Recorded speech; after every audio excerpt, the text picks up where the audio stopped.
Number 1. That eternal fire is prepared for him. Matthew chapter 25, verse 41. Then he will say to those on his left, "Depart from me, you who are cursed, into the eternal fire prepared for the devil and his angels." Jesus shares this during the parable of the sheep and the goats. Jesus begins the parable by stating that it is about his return to earth in glory to establish his kingdom. Matthew chapter 25.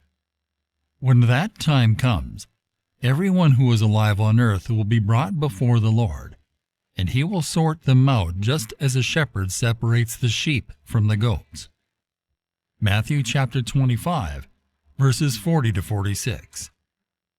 The king will answer and say to them, "I assure you, and most solemnly say to you, to the extent that you did it for one of these brothers of mine, even the least of them, you did it for me." Then he will say to those on his left, "Leave me, you cursed ones, into the eternal fire which has been prepared for the devil and his angels," demons. "For I was hungry, and you gave me nothing to eat. I was thirsty, and you gave me nothing to drink. I was a stranger, and you did not invite me in. Naked, and you did not clothe me.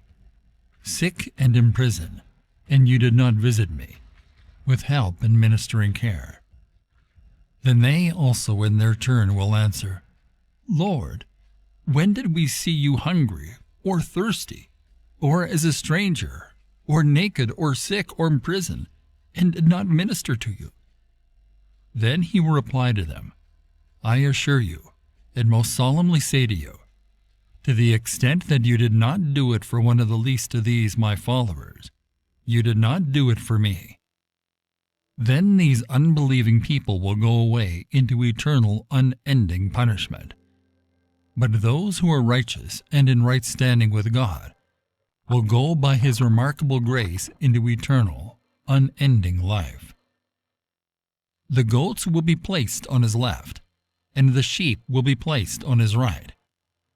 Those who are saved are represented by sheep, while those who were not are symbolized by goats.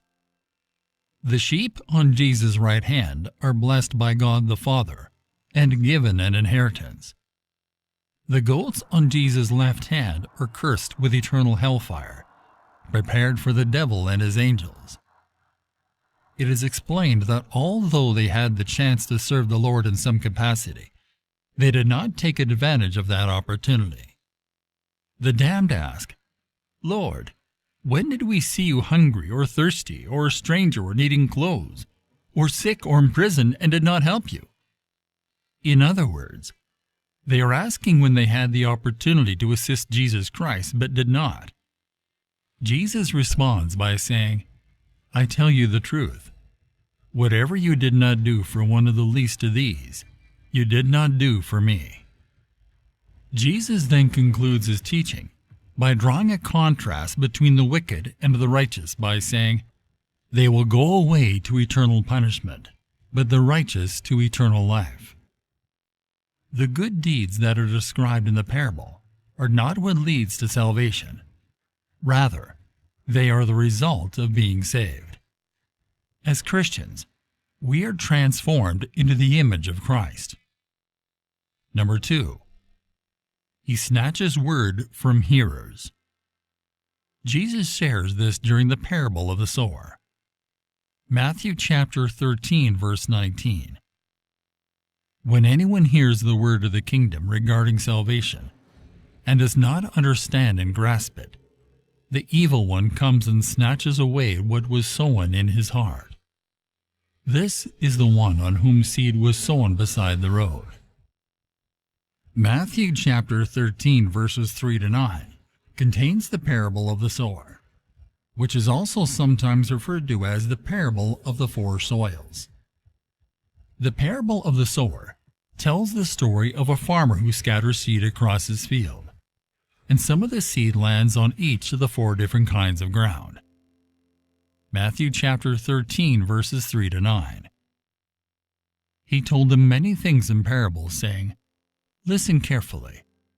A sower went out to sow seed in his field, and as he sowed, some seed fell beside the road, between the fields, and the birds came and ate it. Other seed fell on rocky ground where they did not have much soil, and at once they sprang up because they had no depth of soil. But when the sun rose, they were scorched, and because they had no root, they withered away. Other seed fell among thorns, and thorns came up and choked them out.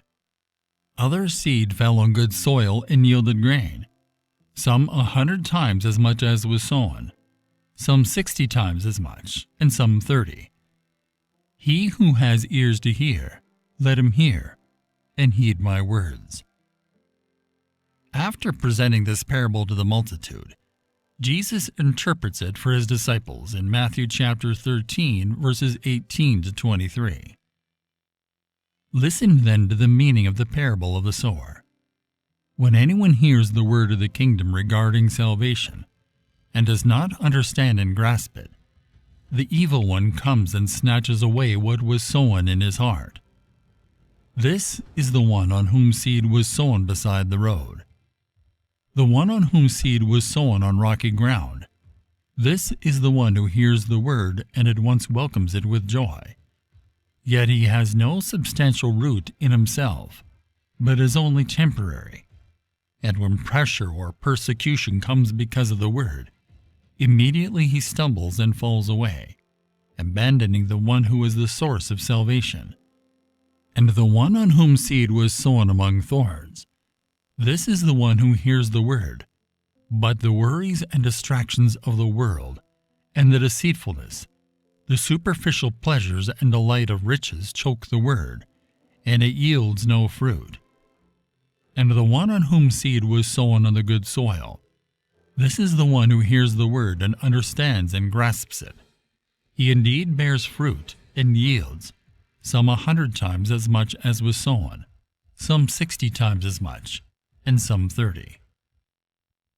The hard-packed pathway speaks of people who refuse to receive the message. They hear the gospel, but do not comprehend it, not because they can't, but because they won't.